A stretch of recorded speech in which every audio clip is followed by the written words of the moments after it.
করে উট আল্লাহ রাস্তায় কুরবান করলেন। আল্লাহ ধনী বানিয়েছিলেন। হযরতে আলী ওই মাজলিসে দেখছেন, টুকটুক করে দেখলেন, দেখার পর বাড়ি ফিরে গেলেন, মনটা খারাপ হয়ে গেছে।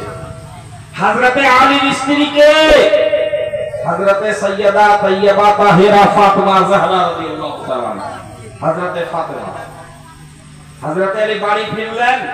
হযরতে মা ফাতেমা রাদিয়াল্লাহু তাআলা আনহা জিজ্ঞেস করেন, হে আমার স্বামী, কি ব্যাপার, আজ মন খারাপ করে রয়েছে, কি ব্যাপার, কি হয়েছে? হযরতে আলী বলেন, হে ফাতেমা, আজ যা হয়েছে সেটা শুনবে? বলে, হ্যাঁ শুনি। শুনান, কি হয়েছে? বলে, শোনো, আজ উসমানের বাড়িতে দাওয়াত ছিল। ওই বাড়িতে যখন গেছি আমি, নবীও গেছেন, তো ওই হযরতে উসমান কি করেছেন, নবীর প্রত্যেকটা কদমের বদলে একটা করে উট, একটা করে গোলাম আজাদ করেছেন। হে ফাতেমা, আমি মনে কষ্ট পেয়েছি।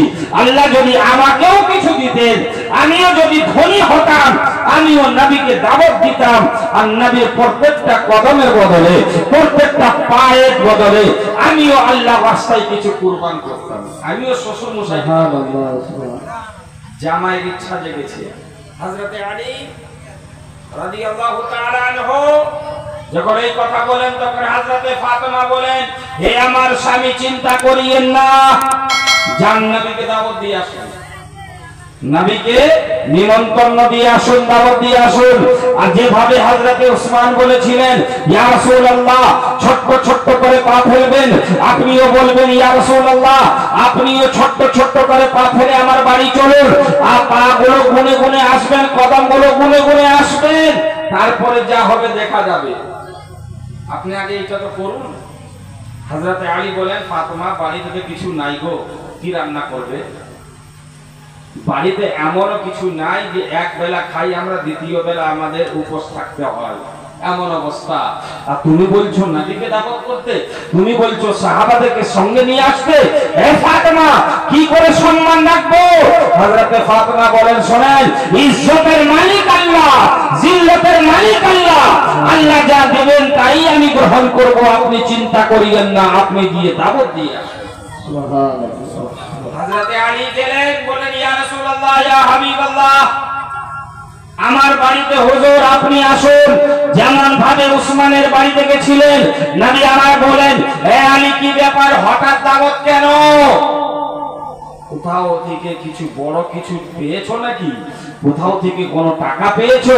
হযরতে আলী বলেন, ইয়া রাসূলুল্লাহ, এটা আমার ইচ্ছা শুধু নয়, আপনার মেয়ে ফাতেমারও ইচ্ছা আছে। ইয়া রাসূলুল্লাহ, আপনি দাওয়াত গ্রহণ করুন। নবী বলেন, ঠিক আছে, আমি যাব এবং সাহাবাদিকে নিয়ে যাব। সমস্ত সাহাবাকে বলেন, হে সাহাবীরা, যেমন উসমানের বাড়িতে গেছিলে, আজ সেই রকম ভাবে আলীর বাড়িতে যেতে হবে, তৈরি হয়ে যাও, রেডি হয়ে যাও, আমার সাথে চলো।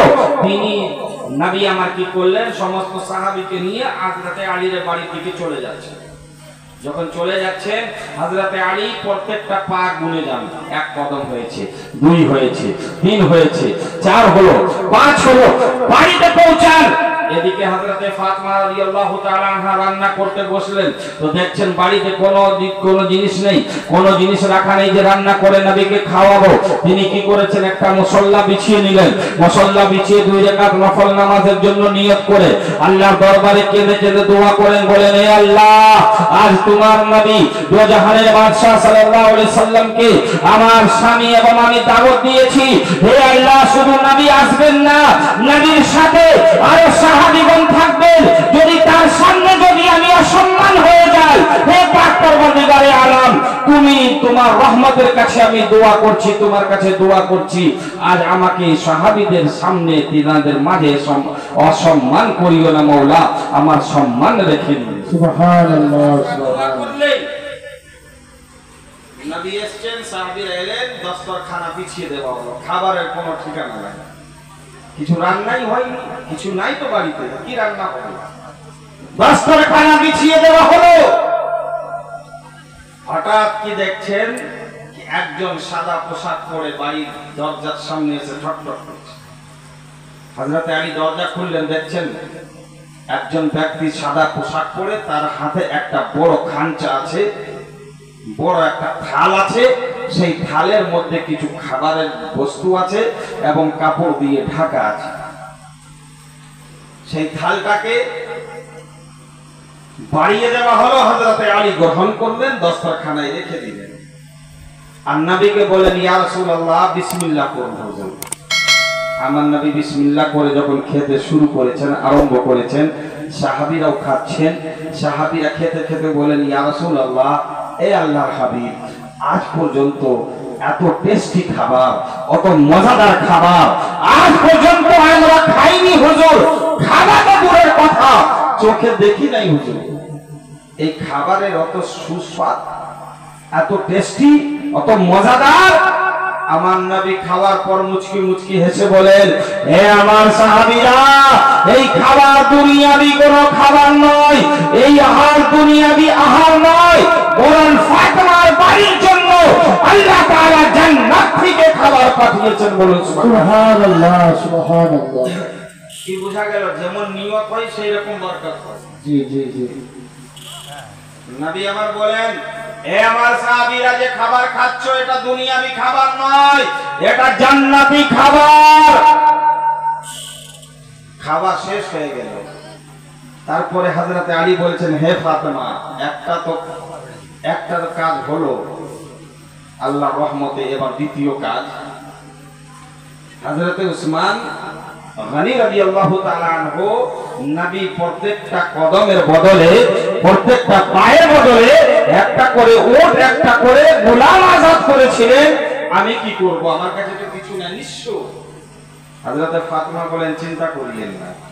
আবার মুসল্লা বিছিয়েছেন, আবার হাত তুলেছেন, হে আল্লাহ, আমার ইচ্ছে, আমি চাই কি নবী জব পা হেঁটে আমার বাড়ি এসেছেন, প্রত্যেকটা পায়ের বদলে একটা করে যেন জাহান্নামীকে তুমি জান্নাতবাসী করে দাও। সুবহানাল্লাহ।